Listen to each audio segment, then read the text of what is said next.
Analysons avec Gilma Sankor. Bienvenue na chaîne Nabino Bolingaka. Ndeko nanga naza ko lobela makambo oyo ba combattant bazo sepela nangote. Plus de 4 combattants baza contre décoration ya Fally Ipupa. Bango tout baza contre décoration ya Fally Ipupa. Pourquoi bandeko wana baza contre makambo ya Fally? Nazokota bandeko nangai nazokota topesa ba point de vue na biso concernant décoration ya Fally na makambo ya ba combattant baza ebele na kolakisa bino kaka ya moko.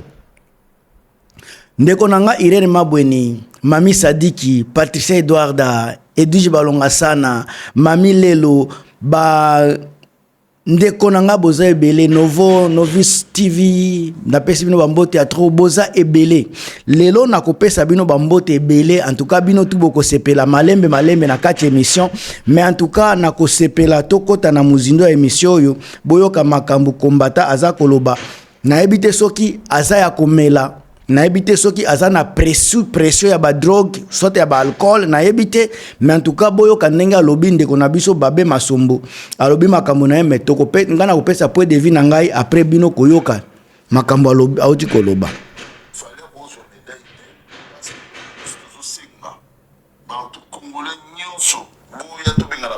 Ça sera pour vous demain. Mais moi, na Fally abouya. Comment tu sais qu'il il est au courant? Tu sais qu'il a eu tout.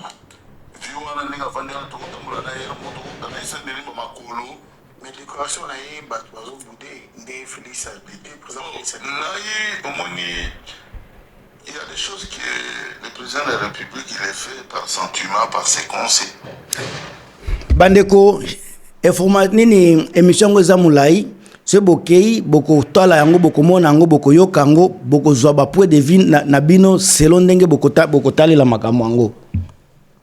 Menga eloko na koloba naza koya nango na ndenge ya analyse oya ko sepela nango otie ba j'aime otie ba commentaire na yo soki pe ko s'abonner soki pe ko linga ko partager eza nango gratuitement ko partager ko sala commentaire makamyo sona eza gratuit awa bo partager tozo lobela ba vérité oyo ba bandeko na biso bazo sepela nango te eloko ya liboso azo loba mwana oyo alobi bango baza ko lobela makambo ya mboka yaza ko regretter baza ko décorer yete ba décorer Fally.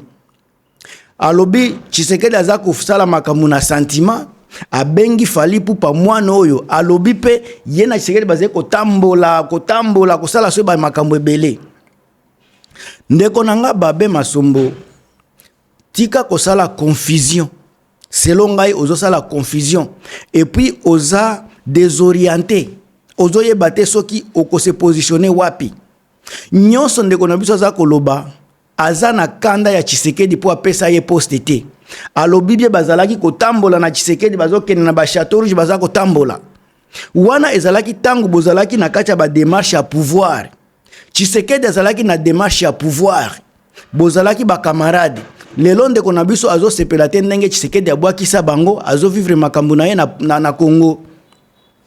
Mais quand cela ne tient ngana zo lobela sika artiste Fally Ipupa ndenge ba décorer ye eza na plus de 4 combattants on a landi be mission na bango baza ko critiquer Fally babi mwana wana aza zoba biloko ndenge wana menga naza kotuna na bino est-ce que Fally mutu alobaki na Tshisekedi ba décorer ye ou bien ezalaki volonté ya Tshisekedi lelo tolinga te depuis décoration ya Fally aza chevalier de l'ordre national tolinga te na minute oyo Fally aza chevalier de l'ordre national aza na droit ya respect ndenge boko respecter Tshisekedi aza homme moko ya likolo tangu baza ko décorer ye institution nyonso ya mboka ezalaki wana selon nenga na monaki institution nyonso ezalaki ministre ya mboka azalaki wana ba député bazalaki wana sénat ezalaki représenté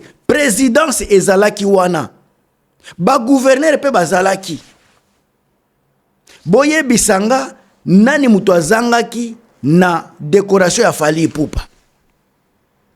Est-ce que bandeko na biso oyo baza na kanda po ba décorer Fally batiki fere Question nga naza komitu na yango wana.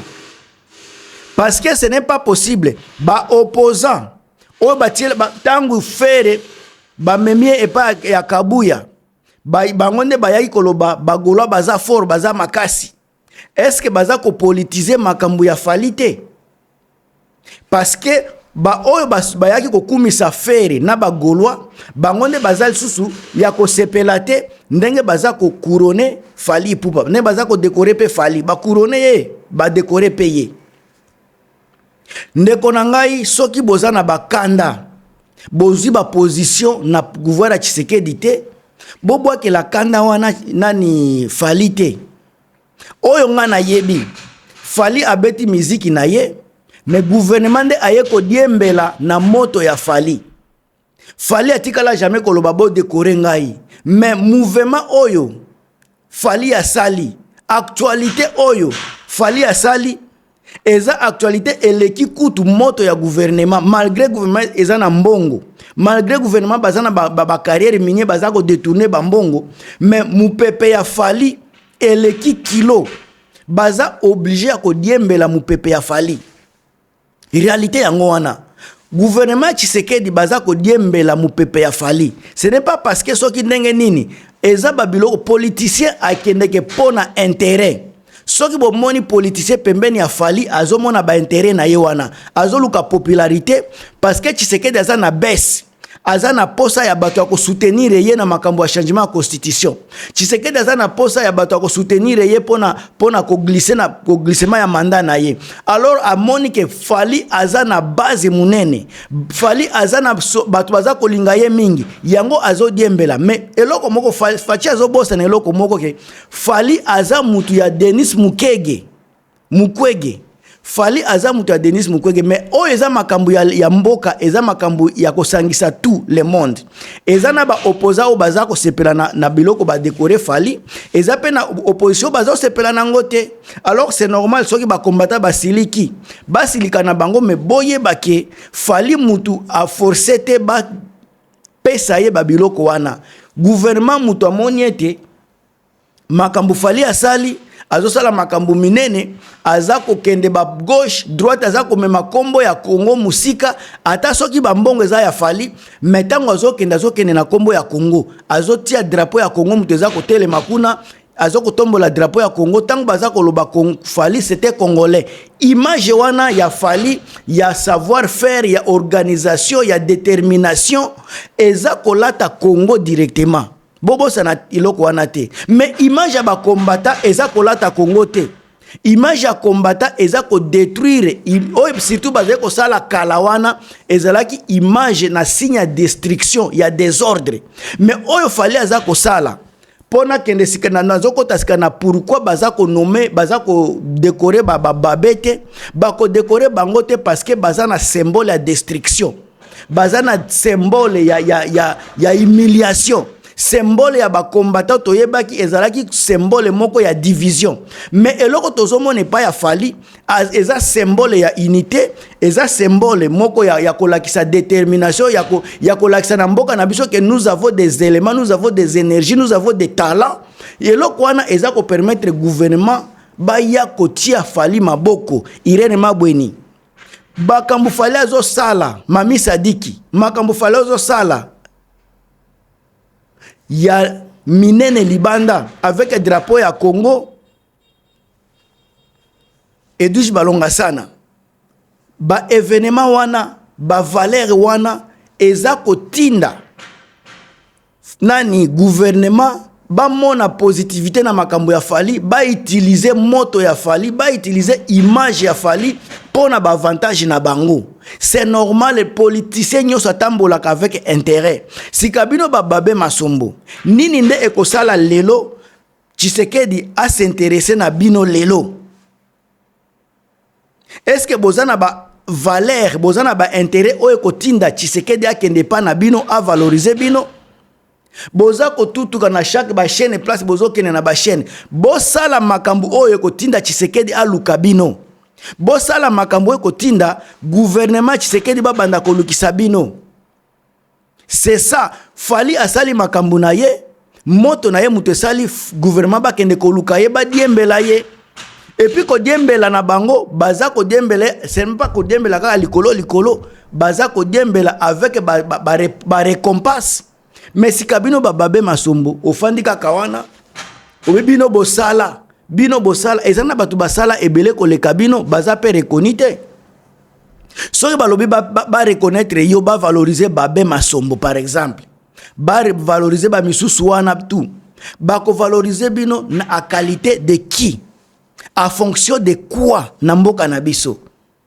Wana eza question simple naza komitu na nakoki ko se perdre pe naza mutu mais oyo na yebi et pas babe ba combattant nyonso basala kawana oto mona ba combattant soki lelo balingi ba décorer bino bako décorer bino à fonction de quoi bosali nini qualité nini ne baza gouvernement bako attirer et pas na bino po bakende ko décorer bino tango baza ko décorer Koffi Olomide batali makambo asali na mboka asali na nini na musique ba valeur na ye ba nini ba notoriété na ye mutu esali ba latisa ye pe ba chevalerie wana batali makambo ya bawera makambo basali ba pesi bango pe ba valeur wana lelo batali makambo ya fali comment ya fali boko tia motema mabe bandeko na ngai tango balatisa ki Koffi Olomide ezalaki problème était baza koloba pourquoi baza kolatisa bango ba médaille wana. Gouvernement baza ko sala nini baza ko sala conférence de presse baza ko s'exprimer et puis baza ko s'expliquer baza ko expliquer na peuple congolais réseau o eza ko tinda balati safali médaille wana sika lelo soki bazui babe masombo balingi balati sa pe ba médaille bakoloba asali nini bande ko to tiaka pe ba to tiaka mai na kati ya vigno na biso on veut paraître à tout. On veut parler sur tout, on veut être tout. Ba titre honorifique ne mutezo bo makongo. Ba papa o bazolinga ba pesa bango ba titre. Mutu nyoso azolinga ba titre. Omoni nani soki Fayulu alinga koma président. Ça senga alinga mutu nyoso alinga zala kaka na titre honorifique. Mais avec ba titre on a beaucoup sala nango nini. Lelo soki fali ba pesa passeport diplomatique. Mais azako ba musicien bazako pesa bango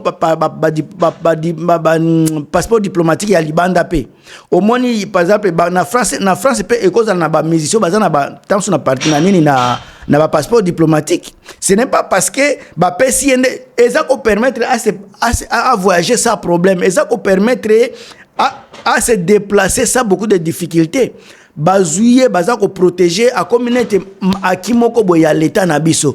Pourquoi bozako sepela na succès ya falite? Surtout bato ba sepela kana faire bokomona bango nde bazako telema ko telema ko koloba. Nde konanga soki ozana eloko sala na vite bako décorer yote. Oza nani po ba décorer yo? Ozo sala nini nde konanga po ba décorer yo? Babe masombo na ba combattant misusu avec tout mes respects. Boya na eloko valeur moko boy eloko moko très valeureuse o eko permettre gouvernement ba valoriser bino ba décorer bino. Est-ce que bino bozana eloko bosali na Congo o bato ba koloba ye ba sali likambo ba valoriser bango? Botala ba combattant musu bozalaki na bango bino bozalaki na bozana poto bazalelo na Congo. Nini nde ba combattant na bazo sala na gouvernement à part koyiba à part destruction. Bino tango bandaki ba combat wana na ba 2011 ba 2010 ba 2012 ba 2000 soki combien de ba mabota na poto awa bo BBC combien de basi ya batu baza ko tia bazemi sika ba désordre bino boza ko sala bolingi ba ya ko décorer bino à travers ba ya ko bebisa ba foyer ya batu ko zemi sabana ya batu na ba biloko na bino ba ya ba combattant wana na lobite ke lelo ba série wana to yoka ebele na ndenge ba combattant ba zeko salema batu ba foyer e panzana bana batu bazemi ekota pona makambo na bino ba marche ba ki combattant wana sika na makambo wana bolingi ba valoriser bino bala sape bino ba chevalier ndeko na ngai boza la paix sincère fali a beaucoup fait azako mériter makambo na ye mukolo faire ya kokoma pe na niveau wana ba ko décorer ye mais na minute oyo fali ba disque ya platine fali azana ba concert ya cher ba streaming ba azali kolo aza supérieur à tous les Congolais. Pourquoi Wera silikite? Pourquoi Heritia silikite? Pourquoi ba Inospi silikite? Kaka bino na faire nde boza ko silika ndeko na ngai bozalaka pe bato.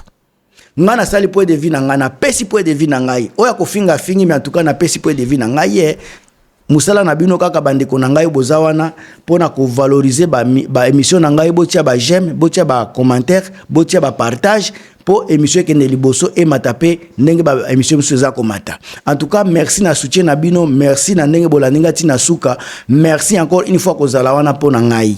On se revoit à très bientôt dans l'émission mususu.